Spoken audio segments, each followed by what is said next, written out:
Hallelujah. ਸੋ ਇਹਨਾਂ ਦਾ ਨਾਮ ਰਾਜ ਹੈ, ਇਹ ਪਿੰਡ ਜਮਾਲਪੁਰ ਦੇ ਰਹਿਣ ਵਾਲੇ ਆ। ਇਹਨਾਂ ਦੇ ਜੀਵਨ ਵਿੱਚ ਵੀ ਪਰਮੇਸ਼ਵਰ ਨੇ ਬਹੁਤ ਵੱਡੇ ਵੱਡੇ ਕੰਮ ਕੀਤੇ ਆ। ਇਹਨਾਂ ਦੀ ਇੱਕ ਬਹੁਤ ਵੱਡੀ ਗਵਾਹੀ ਆ, ਜਦੋਂ ਦੇ ਇਹ ਚਰਚ ਆਉਣਾ ਸ਼ੁਰੂ ਹੋਇਆ ਇਹਨਾਂ ਦੇ ਕੋਲ ਕੋਈ ਵਹੀਕਲ ਨਹੀਂ ਸੀਗਾ। ਇਹ ਤੁਸੀਂ ਦੇਖਦੇ ਹੋ ਕਾਫੀ 올ਡ ਏਜ ਆ, ਪਰ ਇਹ ਪਰਮੇਸ਼ਵਰ ਦੇ ਕੰਮਾਂ ਦੇ ਲਈ ਕਦੀ ਵੀ ਪਿੱਛੇ ਨਹੀਂ ਰਹੇ। ਹਾਲੇਲੂਇਆ। ਜਦੋਂ ਵੀ ਰੱਬ ਦੇ ਦਾਸਾਂ ਨੂੰ ਇਹਨਾਂ ਨੇ ਫੋਨ ਕਰਕੇ ਰੱਬ ਦੇ ਦਾਸਾਂ ਤੋਂ ਪ੍ਰਾਰਥਨਾ ਕਰਵਾਉਣੀ, ਰੱਬ ਦੇ ਦਾਸਾਂ ਨੇ ਇਹਨਾਂ ਨੂੰ ਕਹਿਣਾ ਕਿ ਤੁਸੀਂ ਸੰਡੇ ਚਰਚ ਆਓ। ਇਹ ਚਾਹੇ ਤੁਰ ਕੇ ਆਉਣ ਇੰਨੀ ਦੂਰੋਂ, ਪਰ ਕੀ ਪਰਮੇਸ਼ਵਰ ਦੀ ਹਜ਼ੂਰੀ ਦੇ ਵਿੱਚ ਅਟੈਂਡ ਕਰਦੇ ਸੀ। ਹਾਲੇਲੂਇਆ। ਪਰਮੇਸ਼ਵਰ ਦੀ ਹਜ਼ੂਰੀ ਨੂੰ ਇਹਨਾਂ ਨੇ ਅਟੈਂਡ ਕਰਦੇ ਸੀਗੇ। ਇਹਨਾਂ ਨੇ ਇਹ ਨਹੀਂ ਦੇਖਣਾ ਚਾਹੇ ਗਰਮੀ ਹੋਣੀ ਚਾਹੇ ਸਰਦੀ, ਇਹਨਾਂ ਨੇ ਉੱਥੋਂ ਤੁਰ ਕੇ ਇੱਥੇ ਤੱਕ ਪਰਮੇਸ਼ਵਰ ਦੀ ਹਜ਼ੂਰੀ ਦੇ ਵਿੱਚ ਆਉਣਾ। ਹਾਲੇਲੂਇਆ। ਸੋ ਪਰਮੇਸ਼ਵਰ ਨੇ ਵਚਨ ਦੇ ਵਿੱਚ ਵਾਅਦਾ ਕੀਤਾ ਆ ਕਿ ਜਦੋਂ ਤੁਸੀਂ ਮੇਰੇ ਪਿੱਛੇ ਤੁਰਦੇ ਹੋ, ਮੈਂ ਦੁਨਿਆਵੀ ਚੀਜ਼ਾਂ ਤੁਹਾਡੇ ਪਿੱਛੇ ਪੈ ਕੇ ਤੁਹਾਨੂੰ ਕੀ ਕਰਨਗੀਆਂ, ਮਿਲਣਗੀਆਂ। ਹਾਲੇਲੂਇਆ। ਹਾਲੇਲੂਇਆ। ਸੋ ਪਰਮੇਸ਼ਵਰ ਨੇ ਨਵੇਂ ਸਾਲ ਦੇ ਅੰਦਰ ਅੱਜ ਨਵਾਂ ਸਾਲ ਦਾ ਪਹਿਲਾ ਦਿਨ ਆ, ਪਰਮੇਸ਼ਵਰ ਨੇ ਇਹਨਾਂ ਨੂੰ ਇੱਕ ਵਹੀਕਲ ਦੇ ਨਾਲ ਬਲੈਸ ਕੀਤਾ ਆ। ਹਾਲੇਲੂਇਆ। ਹਾਲੇਲੂਇਆ। ਤੇ ਪਰਮੇਸ਼ਵਰ ਦਾ ਤੇ ਰੱਬ ਦੇ ਦਾਸਾਂ ਦਾ ਬਹੁਤ ਧੰਨਵਾਦ ਕਰਦੇ ਹਾਂ, ਕਿਉਂਕਿ ਰੱਬ ਦੇ ਦਾਸਾਂ ਦੀਆਂ ਪ੍ਰਾਰਥਨਾਵਾਂ ਦੇ ਨਾਲ ਹੀ ਜਦੋਂ ਅਸੀਂ ਵਿਸ਼ਵਾਸ ਦੇ ਨਾਲ ਰੱਬ ਦੇ ਦਾਸਾਂ ਤੋਂ ਪ੍ਰਾਰਥਨਾ ਕਰਵਾਉਂਦੇ ਹਾਂ, ਜਦੋਂ ਆਪਣੇ ਮੁਖ ਤੋਂ ਕੋਈ ਵਚਨ ਬੋਲਦੇ ਆ, ਅਸੀਂ ਉਹਨੂੰ ਰਿਸੀਵ ਕਰਕੇ ਆਪਣੀ ਜ਼ਿੰਦਗੀ ਦੇ ਵਿੱਚ ਲੈਂਦੇ ਆ, ਤਾਂ ਪਰਮੇਸ਼ਵਰ ਸਾਡੀਆਂ ਦੁਆਵਾਂ ਨੂੰ ਕੀ ਕਰਦਾ ਹੈ, ਸੁਣਦਾ ਆ। ਹਾਲੇਲੂਇਆ। ਸੋ ਇੰਨੀ ਕਿ ਇਹਨਾਂ ਦੀ ਗਵਾਹੀ ਸੀ।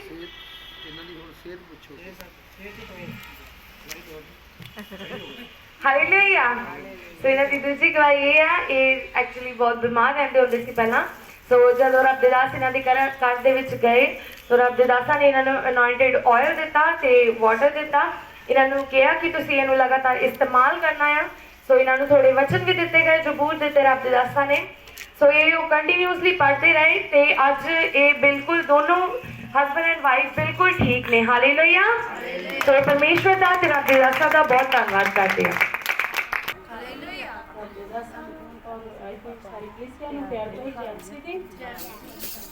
ਨਵੇਂ ਸਾਲ ਦੀਆਂ ਸਭ ਨੂੰ ਬਹੁਤ ਬਹੁਤ ਮੁਬਾਰਕਾਂ। ਆਪਾਂ ਗਵਾਹੀ ਵੱਲ ਮੁੜਾਂਗੇ, ਪਰਮੇਸ਼ਵਰ ਦੀ ਦਇਆ ਉਹਦੀ ਕਿਰਪਾ ਨੂੰ ਜ਼ਾਹਰ ਕਰਾਂਗੇ। ਉਹ ਆਪਣੇ ਪ੍ਰੇਮੀ ਤੇ ਜਦੋਂ ਕਿਰਪਾ ਕਰਦਾ ਨਾ, ਉਹਦੇ ਅੰਦਰ ਹੀ ਉਹਨੂੰ ਪਾਕ ਤੇ ਸਾਫ਼ ਬਣਾ ਕੇ ਕਿਰਪਾ ਕਰਦਾ ਆ। ਮੇਰੇ ਬ੍ਰਦਰ ਮੇਰੇ ਭਰਾ ਮੇਰੇ ਨਾਲ ਗੁੱਸੇ ਸੀਗੇ, ਔਰ ਮੈਂ ਰੱਬ ਦੇ ਦਾਸਾਂ ਨੂੰ ਵੀ ਫੋਨ ਕੀਤਾ, ਇੱਦਾਂ ਰੋ ਰਹੀ ਸੀ ਕਿ ਪ੍ਰਭੂ ਬਹੁਤ ਸਾਰੇ ਲੋਕਾਂ ਦੀਆਂ ਬੇਟੀਆਂ ਗਲਤੀਆਂ, ਉਹਨਾਂ ਦੇ ਭਰਾ ਉਹਨਾਂ ਨੂੰ ਤਾਂ ਛੱਡਦੇ ਆ, ਪਰ ਮੇਰੇ 'ਚ ਕੋਈ ਇਸ ਤਰ੍ਹਾਂ ਦੀ ਐਬ ਨਹੀਂ ਗਾ, ਫਿਰ ਵੀ ਮੇਰੇ ਭਰਾ ਮੇਰੇ ਨਾਲ ਕਿਉਂ ਗੁੱਸੇ ਆ। ਤੇ ਵਚਨ 'ਚ ਵੀ ਆ ਕਿ ਰੱਬ ਨੇ ਆਪਣੇ ਲੋਕਾਂ ਨੂੰ ਕਿਸੇ ਕੰਮ ਲਈ ਲੱਗ ਹੀ ਰੱਖਿਆ ਹੁੰਦਾ ਆ, ਉਹ 'ਚ ਕੋਈ ਕਾਰਨ ਹੁੰਦਾ ਆ। ਔਰ ਰੱਬ ਦੇ ਦਾਸਾਂ ਨੇ ਮੈਨੂੰ ਹੌਸਲਾ ਵੀ ਦਿੱਤਾ, ਵਚਨ ਵੀ ਦਿੱਤਾ। ਔਰ ਮੇਰਾ ਭਰਾ ਜਾਰਡਨ 'ਚ ਸੀਗਾ, ਔਰ ਜਦੋਂ ਆ ਗਿਆ ਉਹ ਕਾਫੀ ਗੁੱਸੇ ਵੀ ਸੀ ਮੇਰੇ ਨਾਲ, ਕਿਉਂਕਿ ਮੈਨੂੰ ਰੱਬ ਦੇ ਸੇਵਕਾਂ ਨੇ ਢਬਈ 'ਚ ਬੁਲਾਇਆ ਸੀ, ਮੈਂ ਉਹਨਾਂ ਦੇ ਕੋਲ ਹੀ ਗਈ ਸੀਗੀ, ਔਰ ਉਹ ਗੁੱਸੇ ਸੀਗਾ ਕਿ ਤੂੰ ਬਾਹਰ ਕਿਉਂ ਗਈ ਆ। ਪਰ ਉਹ ਇਸੇ ਗੱਲ ਤੋਂ ਗੁੱਸੇ ਸੀ ਕਿ ਅਸੀਂ ਹਰ ਚੀਜ਼ ਨੂੰ ਮੁਹੱਈਆ ਕਰੀਦੀ ਆ, ਫਿਰ ਵੀ ਇਹ ਕਿਉਂ ਗਈ ਆ। ਪਰ ਉਹਦੇ ਮਨ 'ਚ ਸੀਗਾ ਕਿ ਤੇਰਾ ਕੰਮ ਲਈ ਗਈ ਆ, ਉਹਨੂੰ ਪੂਰੀ ਗੱਲ ਦਾ ਨਹੀਂ ਸੀ ਪਤਾ ਕਿ ਮੇਰੀ ਭੈਣ ਇਕੱਲੀ ਘਰੇਲੂ ਨਹੀਂ ਸੀ, ਉਹ ਇੱਕ ਰੱਬ ਦੇ ਕੰਮ ਨੂੰ ਵੀ ਪਹਿਲ ਦਿੰਦੀ ਆ, ਕਿਉਂਕਿ ਉਹ ਛੋਟੇ ਸੀਗੇ ਜਦੋਂ ਮੇਰਾ ਵਿਆਹ ਸੀਗਾ। ਔਰ ਇਸ ਲਈ ਮੈਂ ਸਮਾਂ ਥੋੜਾ ਲੈਂਦੀ ਹੋਈ ਮੈਂ ਸ਼ਾਰਟਕਟ ਦੱਸਾਂਗੀ, ਕਿਉਂਕਿ ਬਹੁਤ ਲੰਮੀ ਤੇ ਡੂੰਘੀ ਇਹ ਗੱਲ ਆ। ਔਰ ਜਦੋਂ ਉਹਨਾਂ ਦੀ ਮੰਗਣੀ ਹੋਈ ਤਾਂ ਉਹਨੇ ਕਹਿੰਦਾ ਕਿ ਮੈਂ ਭੈਣ ਨੂੰ ਆਪਣੇ ਵਿਆਹ 'ਚ ਨਹੀਂ ਬਾੜਨਾ। ਔਰ ਜਦੋਂ ਉਹ ਕੁੜੀ ਵਾਲੇ ਨੇ ਬੋਲਿਆ ਭੈਣ ਆਊਗੀ, ਸ਼ੋਪਿੰਗ ਸਾਰਾ ਕੁਝ ਕਰੂਗੀ, ਤਾਂ ਫਿਰ ਅਸੀਂ ਵਿਆਹ ਕਰਨਾ ਹੈ, ਨਹੀਂ ਤਾਂ ਨਹੀਂ ਕਰਨਾ। ਔਰ ਫਿਰ ਮੇਰਾ ਭਰਾ ਔਰ ਮੇਰੀ ਮੰਮੀ ਆਏ ਮੇਰੇ ਕੋਲ, ਜਦੋਂ ਸਾਨੂੰ ਲੈਣ ਵਾਸਤੇ ਆਏ ਤਾਂ ਮੈਨੂੰ ਖੁਸ਼ ਕੇ ਉਸ ਲਈ ਦੇਖੇ ਕੋਈ ਕਿ ਮੇਰਾ ਆਤਮਾ ਬਹੁਤ ਹੀ ਖੁਸ਼ ਹੋਇਆ। ਸੱਚਮੁੱਚ ਪ੍ਰਭੂ ਵਚਨ ਵੀ ਕਹਿੰਦਾ ਵੇਲੇ ਤੇ ਸਮੇਂ ਯਹੋਵਾ ਦੇ ਕੋਲ ਆ। ਮੈਂ ਆਪਣੇ ਆਪ ਨੂੰ ਜਦੋਂ ਮੈਂ ਪ੍ਰਾਰਥਨਾ 3 ਵਜੇ ਸਵੇਰੇ ਅੰਮ੍ਰਿਤ ਵੇਲੇ ਕਰਦੀ ਹੁੰਦੀ ਸੀ, ਤੇ ਮੈਂ ਆਪਣੇ ਆਪ ਨੂੰ ਔਰ ਪੂਰੀ ਤਰ੍ਹਾਂ ਚਿੱਟੀ ਯੂਨੀਫਾਰਮ ਦੇ ਵਿੱਚ ਉਸ ਘਰ ਦੇ ਵਿੱਚ ਆਪਣੇ ਪੇਕਿਆਂ ਦੇ ਪਾਉਂਦੀ ਹੁੰਦੀ ਸੀ। ਔਰ ਜਦੋਂ ਮੈਂ ਪਾਉਂਦੀ ਆ ਤੇ ਮੈਂ ਕਿਹਾ ਨਹੀਂ ਪ੍ਰਭੂ ਬਸ ਮੇਰਾ ਸਮਾਂ ਆ ਰਿਹਾ ਆ। ਔਰ ਫਿਰ ਇਸੇ ਤਰ੍ਹਾਂ ਹੀ 2 ਦਿਨਾਂ ਬਾਅਦ ਨਾਲ ਹੀ ਮੇਰੇ ਮੰਮੀ ਮੈਨੂੰ ਲੈਣ ਆਏ। ਔਰ ਮੈਂ ਬਹੁਤ ਪ੍ਰਭੂ ਦਾ ਧੰਨਵਾਦ ਕਰਦੀ ਹਾਂ ਕਿ ਪਰਮੇਸ਼ਵਰ ਦੇ ਕੋਲ ਵੇਲੇ ਤੇ ਸਮੇਂ ਰੱਖੇ ਆ, ਉਹਨੇ ਸਮੇਂ ਸਿਰ ਆਪਣੇ ਬੱਚਿਆਂ ਨੂੰ ਬਰਕਤ ਦੇਣੀ ਆ। ਔਰ ਅਗਰ ਜੇ ਕੋਈ ਸਾਨੂੰ ਛੱਡਦਾ ਹੈ ਤੇ ਸਾਨੂੰ ਆਪਣੇ ਪ੍ਰਭੂ ਦੇ ਕੰਮਾਂ 'ਚ ਮਗਨ ਰਹਿਣਾ ਚਾਹੀਦਾ ਆ। ਪਰਮੇਸ਼ਵਰ ਉਹਦੇ ਵਿੱਚ ਬਹੁਤ ਹੀ ਇੱਜ਼ਤ ਔਰ ਆਦਰ ਦੇਏਗਾ। ਸਾਰਿਆਂ ਨੂੰ ਜੈ ਮਸੀਹ ਦੀ। Hallelujah hallelujah. ਅੱਲਾਹ ਦੇ ਨਵੇਂ ਸਾਲ ਦੀਆਂ ਲੱਖ ਲੱਖ ਮੁਬਾਰਕਾਂ ਸਾਰਿਆਂ ਨੂੰ ਔਰ ਆਪਣੀ ਦਾਸੀ ਨੂੰ, ਪੂਰੀ ਕਲੀਸਿਆ ਨੂੰ ਮੇਰੀ ਵੱਲੋਂ ਜੈ ਮਸੀਹ ਦੀ। ਮੈਂ ਜਗ੍ਹਾ ਤੇ ਪਹਿਲੀ ਵਾਰੀ ਆਈ ਹਾਂ। ਉਹਨੇ ਤਾਂ ਇਰਾਦਾ ਨਹੀਂ ਸੀ, ਪਰ ਪਰਮੇਸ਼ਰ ਨੇ ਇਹੋ ਜਿਹੀ ਯੋਜਨਾ ਬਣਾਈ ਕਿ ਉਹਨਾਂ ਪਿਆ ਪਰਮੇਸ਼ਰ ਲਿਆਉਣਾ ਜਾਣਦਾ ਹੈ। ਕਿਉਂਕਿ ਸ਼ੈਤਾਨ ਨੇ ਬਹੁਤ ਜ਼ਿਆਦਾ ਟੱਕਾ ਲਾਇਆ ਕਿ ਇਹ ਕਿਸੇ ਤਰ੍ਹਾਂ ਵੀ ਘਰ ਵਿੱਚੋਂ ਬਾਹਰ ਨਾ ਜਾਣ, ਪਰ ਉਹ ਮੇਰਾ ਜਿੰਦਾ ਪਰਮੇਸ਼ਰ ਆ। ਮੈਨੂੰ ਵਿਸ਼ਵਾਸ ਹੈ ਕਿ ਉਹ ਕੰਮ ਕਰਦਾ ਹੈ। ਔਰ ਐਸਾ ਕੰਮ ਕੀਤਾ ਕਿ ਰਾਤ 3 ਵਜੇ ਮੈਂ ਪੌਣੇ 4 ਵਜੇ ਉੱਠੀ ਤੇ ਪੌਣੇ 3 4 ਵਜੇ ਪਤਾ ਨਹੀਂ ਮੈਨੂੰ ਕਿੰਨਾ ਟਾਈਮ ਉੱਠ ਕੇ ਪ੍ਰਾਰਥਨਾ ਕਰਨ ਲੱਗੀ। ਜਦੋਂ ਮੈਂ ਪ੍ਰਾਰਥਨਾ ਕਰਨ ਲੱਗੀ ਮੈਨੂੰ ਅਜੇ 10-15 ਮਿੰਟ ਹੋਏ ਪ੍ਰਾਰਥਨਾ ਦੇ ਬੈਠੀ ਨੂੰ। ਮੇਰਾ ਬੇਟਾ ਪਿੱਛੇ ਬੈਠਾ ਆ, ਸੰਗਦਾ ਆ, ਤੇ ਉਹਨਾਂ ਦੇ ਇੰਨੀ ਕੁ ਦਰਦ ਹੋਈ ਹੈ ਸਾਈਡ ਤੇ ਕਿ ਜਾਣੇ ਜਿੱਦਾਂ ਮੱਛੀ ਤੜਪਦੀ ਆ ਨਾ, ਇਸ ਤਰ੍ਹਾਂ ਉਹ ਤੜਪਿਆ। ਬਹੁਤ ਜ਼ੋਰਾਂ ਨਾਲ ਤੜਪਿਆ। 10-15 ਮਿੰਟ ਕਾਫੀ ਦਰਦ ਹੋਈ। ਪ੍ਰਭੂ ਦਾ ਲਹੂ ਲਗਾਇਆ, ਪ੍ਰਭੂ ਦਾ ਜਲ ਪਿਲਾਇਆ ਔਰ ਫਿਰ ਰੱਬ ਦੇ ਦਾਸਾਂ ਨੂੰ ਫੋਨ ਕੀਤਾ। ਪ੍ਰਭੂ ਦੇ ਦਾਸਾਂ ਨੇ ਫੋਨ 3 ਵਜੇ ਹੀ ਸਾਡਾ ਅਟੈਂਡ ਕੀਤਾ। ਮੈਂ ਪਰਮੇਸ਼ਰ ਦਾ ਧੰਨਵਾਦ ਕਰਦੀ ਕਿ ਇਹ ਜਿਹੇ ਦਾਸ ਸਭ ਨੂੰ ਰੱਬ ਦੇਵੇ ਕਿ ਜਿਨ੍ਹਾਂ ਨਾਲ ਸਾਡੀ ਉਸ ਟਾਈਮ ਤੇ ਪ੍ਰਾਰਥਨਾ ਪਰਮੇਸ਼ਰ ਦੇ ਦਾਸਾਂ ਨਾਲ ਉਸ ਬੱਚੇ ਲਈ ਕੀਤੀ। ਉਸੇ ਵਕਤ ਜਲ ਪਿਲਾਉਣ ਦੇ ਨਾਲ ਹੀ ਉਲਟੀ ਆਈ। ਦਾਸਾਂ ਨੇ ਪ੍ਰਾਰਥਨਾ ਕੀਤੀ ਤੇ ਇਹਦੀ ਦਰਦ ਗਾਇਬ ਹੋਈ ਆ। ਮੈਂ ਬਹੁਤ ਸਾਰਾ ਪਰਮੇਸ਼ਰ ਦਾ ਧੰਨਵਾਦ ਕਰਦੀ ਕਿ ਪਰਮੇਸ਼ਰ ਨੇ ਮੇਰਾ ਜਿੰਦਾ ਪਰਮੇਸ਼ਰ ਨੇ ਮੇਰੇ ਬੱਚਿਆਂ ਦੇ ਮਿਹਰ ਪਿਆਰ ਤੇ ਰੱਖਿਆ। ਨਵੇਂ ਸਾਲ ਦੇ ਇਕੱਠਿਆਂ ਕੀਤਾ ਜਗ੍ਹਾ ਤੇ ਮੈਂ ਪ੍ਰਭੂ ਦਾ ਬਹੁਤ ਸਾਰਾ ਧੰਨਵਾਦ ਕਰਦੀ। ਮੇਰੇ ਭੈਣ ਭਰਾਵੋ, ਮੇਰੀਆਂ ਗਵਾਹੀਆਂ ਬਹੁਤ ਆ। ਮੈਂ ਇਸ ਜਗ੍ਹਾ ਤੇ ਖੜੀ ਨਹੀਂ ਹੋ ਸਕਦੀ ਸੀ, ਨਾ ਮੈਂ ਯੋਗ ਸੀਗੀ, ਕਿਉਂਕਿ ਮੈਂ ਚੱਲ ਨਹੀਂ ਸਕਦੀ ਸੀ, ਫਿਰ ਨਹੀਂ ਸਕਦੀ, ਨਾ ਕਿ ਮੇਰੀਆਂ ਲੱਤਾਂ ਚੱਲਦੀਆਂ ਸੀ। ਜਿਉਂ ਦੀ ਮੈਂ ਦਾਸਾਂ ਨਾਲ ਜੁੜੀ ਹੋਈ ਹਾਂ ਕਧਾਲੀ ਦੇ ਵਿੱਚ, ਉਸ ਸਮੇਂ ਦੀ ਮੈਂ ਚੱਲ ਫਿਰ ਰਹੀ ਹਾਂ, ਕੰਮ ਵੀ ਕਰ ਰਹੀ ਹਾਂ। ਮੈਂ ਪ੍ਰਭੂ ਦਾ ਬਹੁਤ ਸਾਰਾ ਧੰਨਵਾਦ ਕਰਦੀ ਹਾਂ ਕਿ ਪਰਮੇਸ਼ਰ ਨੇ ਮੈਨੂੰ ਇਹ ਯੋਗ ਬਣਾਇਆ, ਇਹਨਾਂ ਬੱਚਿਆਂ ਨੇ ਯੋਗ ਬਣਾਇਆ। ਆਉਣ ਵਾਲਾ ਸਮਾਂ ਪਰਮੇਸ਼ਰ ਉਹ ਜਲਦ ਹੀ ਬੇਟੇ ਨੂੰ ਕਾਮਯਾਬ ਕਰਨ ਜਾ ਰਿਹਾ ਆ। ਕਿਉਂਕਿ ਪਰਮੇਸ਼ਰ ਕਰ ਸਕਦਾ, ਮੈਂ ਨਹੀਂ ਕਰ ਸਕਦੀ, ਕਿਉਂਕਿ ਦਾਸਾਂ ਦੀਆਂ ਦੁਆਵਾਂ, ਸੰਗਤ ਦੀਆਂ ਦੁਆਵਾਂ ਪਰਮੇਸ਼ਰ ਦੀਆਂ ਕੰਮ ਕਰਦੀਆਂ ਆ। ਉਹ ਬਿਨਾਂ ਪੈਸੇ ਤੋਂ ਪਰਮੇਸ਼ਰ ਕੰਮ ਕਰ ਰਿਹਾ ਆ। ਮੈਂ ਪ੍ਰਭੂ ਦਾ ਬਹੁਤ ਸਾਰਾ ਧੰਨਵਾਦ ਕਰਦੀ ਹਾਂ। ਪ੍ਰਭੂ ਆਉਣ ਵਾਲੇ ਸਮੇਂ ਜਿਹਨਾਂ ਨੂੰ ਜਲਦੀ ਥੱਲੇ ਕਰ ਦੇਵੇ ਤਾਂ ਮੈਂ ਫਿਰ ਇਸ ਸਾਲ ਵਿੱਚ ਆਵਾਂ। ਮੈਂ ਇਹੀ ਅੱਜ ਮੰਗ ਕਰਕੇ ਜਾ ਰਹੀ ਹਾਂ ਕਿ ਪਰਮੇਸ਼ਰ ਆਉਣ ਵਾਲੇ ਸਮੇਂ 'ਚ ਮੇਰੇ ਤੋਂ ਪੌੜੀਆਂ ਨਹੀਂ ਚੜੀਆਂ ਜਾਂਦੀਆਂ, ਕਿ ਮੈਂ ਇਹ ਮੰਗ ਕਰਦੀ ਹਾਂ ਕਿ ਪਰਮੇਸ਼ਰ ਆਪਣੇ ਦਾਸਾਂ ਨੂੰ ਬਹੁਤ ਜ਼ਿਆਦਾ ਵਧੀਆ ਘਰ ਦੇ ਤਾਂ ਨੀਚੇ ਦੇ, ਜਿੱਥੇ ਬਹੁਤ ਸਾਰੀ ਸੰਗਤ ਬਹਿ ਕੇ ਤੇਰੀ ਮਹਿਮਾ ਉਹ ਵਡਿਆਈ ਕਰ ਸਕੇ। ਹਾਲੇਲੂਇਆ। ਪ੍ਰਭੂ ਤੇਰਾ ਜੀਆ ਧੰਨਵਾਦ। ਪ੍ਰਭੂ ਮੈਂ ਇੱਕ ਕੋੜੀ ਸੀ, ਕਲੰਕੀ ਸੀ ਕਿ ਯੋਗੀ ਮੈਂ ਪਰਮੇਸ਼ਰ ਦੇ ਯੋਗ ਨਹੀਂ ਸੀ, ਪਰ ਪਰਮੇਸ਼ਰ ਨੇ ਮੈਨੂੰ ਚੁਣਿਆ। ਉਸ ਕੋੜ ਦੇ ਉੱਤੋਂ ਮੇਰਾ ਕੋੜ ਚੰਗਾ ਕੀਤਾ। ਮੈਂ ਪਰਮੇਸ਼ਰ ਦੇ ਘਰ ਵਿੱਚ ਅੱਜ ਗਵਾਹੀ ਦਿੰਦੀ ਹਾਂ, ਕਿਉਂਕਿ ਮੈਂ ਬਹੁਤ ਸਮੇਂ ਤੋਂ ਪਰਮੇਸ਼ਰ ਵਿੱਚ ਸੀ। ਬਹੁਤ ਸਮੇਂ ਤੋਂ ਸਾਡੇ ਬੰਧਨ ਲੱਗੇ ਸੀਗੇ, ਟੁੱਟ ਨਹੀਂ ਰਹੇ ਸੀ, ਔਰ ਪਰਮੇਸ਼ਰ ਨੇ ਦਾਸਾਂ ਦੇ ਵਸੀਲੇ ਬੰਧਨ ਤੋੜ ਦਿੱਤੇ ਆ। ਮੈਂ ਪ੍ਰਭੂ ਦਾ ਬਹੁਤ ਸਾਰਾ ਧੰਨਵਾਦ ਕਰਦੀ ਹਾਂ। ਮੇਰੇ ਭੈਣ ਭਰਾਵੋ, ਜੋ ਦਾਸ ਮੁੱਚਾ ਬੋਲਦੇ ਪੂਰਾ ਹੁੰਦਾ ਆ। ਵਿਸ਼ਵਾਸ ਕਰੋ, ਨੀਚਾ ਕਰੋ, ਅਮਲ ਕਰੋ ਉਹਦੇ ਉੱਤੇ, ਕਿਉਂਕਿ ਉਹ ਜਿੰਦਾ ਪਰਮੇਸ਼ਰ। ਹਾਲੇਲੂਇਆ। ਪ੍ਰਭੂ ਤੇਰੀ ਤਾਰੀਫ ਕਰਦੇ ਆ ਖੁਦਾਵੰਦ। ਆਉਣ ਵਾਲਾ ਸਾਲ ਇਹ ਨਵਾਂ ਪ੍ਰਭੂ ਸਭ ਲਈ ਬਿਹਤਰੀਨ ਤਰੱਕੀ ਵਾਲਾ ਹੋ ਜਾਏ। ਪ੍ਰਭੂ ਜੀ ਪਿਤਾ ਪਰਮੇਸ਼ਰ ਸਾਡੇ ਜੋ ਕਮੀਆਂ ਘਾਟੀਆਂ ਕਮਜ਼ੋਰੀਆਂ ਨੂੰ ਖਤਮ ਕਰ ਦੇ।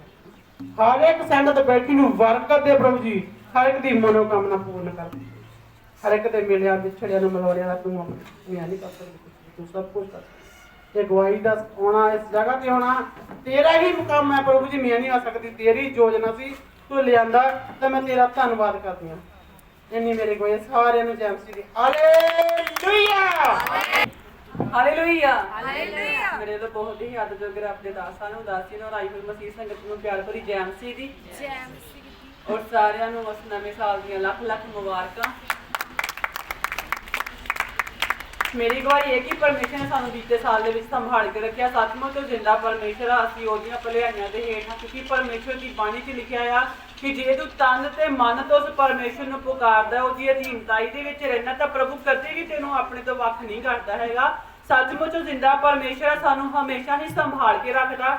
ਸਾਡੇ ਜੀਵਨ ਦੇ ਵਿੱਚ ਇੰਨੇ ਸਾਰੇ ਕੰਮ ਨੇ ਕਿ ਜੇ ਆਪਾਂ ਗਿਣਨ ਵੀ ਬੈਠੀਏ ਤਾਂ ਗਿਣ ਵੀ ਨਹੀਂ ਸਕਦੇ, ਕਿਉਂਕਿ ਸਾਡਾ ਉਹ ਸਮਾਂ ਸੀਗਾ ਜਦੋਂ ਅਸੀਂ ਪਰਮੇਸ਼ਰ ਦੇ ਵਿੱਚ ਹੁੰਦੇ ਹੋਏ ਵੀ ਸੱਟਾਂ ਚੋਟਾਂ ਵਿੱਚ ਹੁੰਦੇ ਸੀ, ਤਕਲੀਫਾਂ ਦੇ ਵਿੱਚ ਹੁੰਦੇ ਸੀਗੇ। ਹਮੇਸ਼ਾ ਆਏ ਸਾਲ ਦੇ ਵਿੱਚ ਅਸੀਂ ਹਸਪੀਟਲ ਦਾ ਮੂੰਹ ਦੇਖਦੇ ਹੁੰਦੇ ਸੀਗੇ। ਕਦੀ ਵੀ ਉਹ ਸਾਲ ਨਹੀਂ ਸੀ ਇਦਾਂ ਦਾ ਹੁੰਦਾ ਜਿਹਦੇ ਵਿੱਚ ਅਸੀਂ ਹਸਪੀਟਲ ਦਾ ਕਦੀ ਵੀ ਮੂੰਹ ਨਾ ਦੇਖਿਆ ਹੋਵੇ। ਹਮੇਸ਼ਾ ਹੀ ਅਸੀਂ ਹਸਪੀਟਲ ਦੇ ਵਿੱਚ ਰਹਿੰਦੇ ਹੁੰਦੇ ਸੀਗੇ ਮੰਮੀ ਹੁਣਾਂ ਕਰਕੇ। ਕਦੀ ਮੰਮੀ ਹੁਣਾਂ ਨੇ ਡਿੱਗ ਕੇ ਬਾਂਹ ਤੜਵਾ ਲੈਣੀ ਸੀਗੀ, ਕਦੀ ਕੁਛ।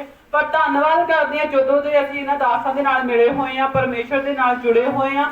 ਸਾਨੂੰ ਤਕਰੀਬਨ 2 ਸਾਲ ਹੋ ਗਏ ਆ, ਸਾਡਾ ਇੱਕ ਵੀ ਗੇੜਾ ਹਸਪੀਟਲ ਵੱਲ ਨਹੀਂ ਲੱਗਾ ਹੈਗਾ, ਕਿਉਂਕਿ ਪ੍ਰਭੂ ਦੀ ਬਾਣੀ 'ਚ ਲਿਖਿਆ ਹੈ ਕਿ ਜੇ ਅਸੀਂ ਸੱਚੇ ਦਿਲੋਂ ਚੱਲਦੇ ਆ ਰੱਬ ਦੇ ਦਾਸਾਂ ਦੀਆਂ ਬਾਣੀਆਂ ਤੇ ਜਿੱਦਾਂ ਰੱਬ ਦੇ ਦਾਸ ਬੋਲਦੇ ਆ, ਕੰਨ ਲਗਾ ਕੇ ਸੁਣਦੇ ਆ, ਤਾਂ ਪਰਮੇਸ਼ਰ ਸਾਨੂੰ ਸੱਚਮੁੱਚ ਬਰਕਤ ਵੀ ਦਿੰਦਾ ਤੇ ਸੰਭਾਲ ਕੇ ਵੀ ਰੱਖਦਾ ਆ। ਮੈਂ ਪ੍ਰਭੂ ਜੀ ਦਾ ਬਹੁਤ ਸਾਰਾ ਧੰਨਵਾਦ ਕਰਦੀ ਕਿ ਉਹਨਾਂ ਨੇ ਸਾਨੂੰ ਇਸ ਦਿਨਾਂ ਵਿੱਚ ਸੰਭਾਲ ਕੇ ਰੱਖਿਆ, ਬੀਤੇ ਸਾਲ ਦੇ ਵਿੱਚ ਵੀ ਸੰਭਾਲ ਕੇ ਰੱਖਿਆ। ਸੱਚਮੁੱਚ ਬਹੁਤ ਹੀ ਜ਼ਿਆਦਾ ਭਲਾਈਆਂ ਨੇ ਪਰਮੇਸ਼ਰ ਦੀਆਂ ਕਿ ਅਸੀਂ ਗਿਣੀਏ ਤਾਂ ਅਸੀਂ ਥੱਕ ਜਾਂਦੇ ਆ, ਪਰ ਪਰਮੇਸ਼ਰ ਕਦੀ ਵੀ ਆਪਣੇ ਕੰਮ ਕਰਨ ਬੰਦ ਨਹੀਂ ਕਰਦਾ ਹੈਗਾ। ਤੇ ਮੇਰੀ ਇੱਕ ਗਵਾਹੀ ਇਹ ਹੈਗੀ ਹੈ ਕਿ ਮੈਂ ਪਿਛਲੇ ਐਤਵਾਰ ਰੱਬ ਦੇ ਦਾਸਾਂ ਤੋਂ ਪ੍ਰਾਰਥਨਾ ਕਰਵਾਈ ਸੀ ਕਿ ਮੇਰੇ ਮੋਢਿਆਂ ਤੇ ਬਹੁਤ ਜ਼ਿਆਦਾ ਭਾਰ ਪੈਂਦਾ ਹੁੰਦਾ ਸੀਗਾ। ਤਕਰੀਬਨ 3-4 ਮਹੀਨੇ ਹੋ ਗਏ ਸੀਗੇ, ਕਾਫੀ ਜ਼ਿਆਦਾ ਦਰਦ ਰਹਿੰਦੀ ਸੀਗੀ ਤੇ ਆਰਾਮ ਨਹੀਂ ਸੀ ਹੁੰਦਾ ਪਿਆ। ਮੈਨੂੰ ਇਹ ਸੀ ਕਿ ਜ਼ਿਆਦਾ ਨਾ ਦਰਦ ਵੱਧ ਜਾਵੇ, ਕਿਉਂਕਿ ਮੈਨੂੰ ਡਿਸਕ ਦੀ ਪ੍ਰੋਬਲਮ ਸੀਗੀ ਪਹਿਲਾਂ। ਤੇ ਜਦੋਂ ਮੈਂ ਪ੍ਰਭੂ ਦੇ ਵਿੱਚ ਆਈ ਸੀ ਕਿ ਤਾਂ ਮੈਨੂੰ ਉਸ ਪਰਮੇਸ਼ਰ ਨੇ ਬਿਨਾਂ ਦਵਾਈ ਤੋਂ ਆਪਣੇ ਲਹੂ ਦੇ ਨਾਲ ਡਿਸਕ ਦੀ ਪ੍ਰੋਬਲਮ ਤੋਂ ਆਜ਼ਾਦੀ ਦਿੱਤੀ ਸੀਗੀ।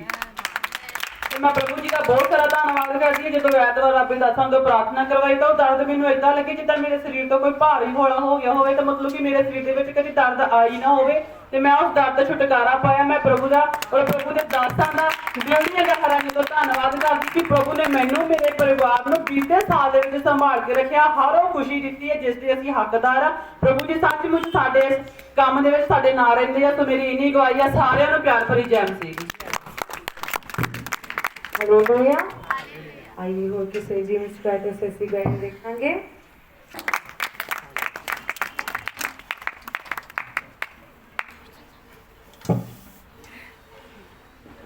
ਹਾਲੇਲੂਇਆ। ਰੱਬ ਦੇ ਦਾਸਾਂ ਨੂੰ, ਦਾਸੀ ਨੂੰ, ਆਰਾਈ ਕਲੀਸਿਆ ਨੂੰ, ਜੈਮਸੀ ਦੀ ਪ੍ਰਭੂ ਦਾ ਬਹੁਤ ਸਾਰਾ ਧੰਨਵਾਦ ਕਰਦੇ ਹਾਂ ਕਿ ਖੁਦਾ ਬਾਪ ਨੇ ਸਾਨੂੰ ਸੰਭਾਲ ਕੇ ਰੱਖਿਆ ਔਰ ਖੁਦਾ ਬਾਪ ਨੇ ਸਾਨੂੰ ਆਪਣੇ ਭਵਨ ਦੇ ਵਿੱਚ, ਆਪਣੇ ਚਰਨਾਂ ਦੇ ਵਿੱਚ ਲੈ ਕੇ ਆਂਦਾ। ਉਹਦਾ ਧੰਨਵਾਦ ਕਰਦੇ ਪਿਤਾ ਪਰਮੇਸ਼ਵਰ ਦਾ ਦਿੱਤੀ ਤੰਦਰੁਸਤੀ ਦੇ ਲਈ। ਪ੍ਰਭੂ ਦੇ ਮੈਂ ਗਵਾਹੀ ਦੇਣਾ ਚਾਹੁੰਦੀ ਹਾਂ ਆਪਣੇ ਜੀਵਨ ਸਾਥੀ ਦੀ।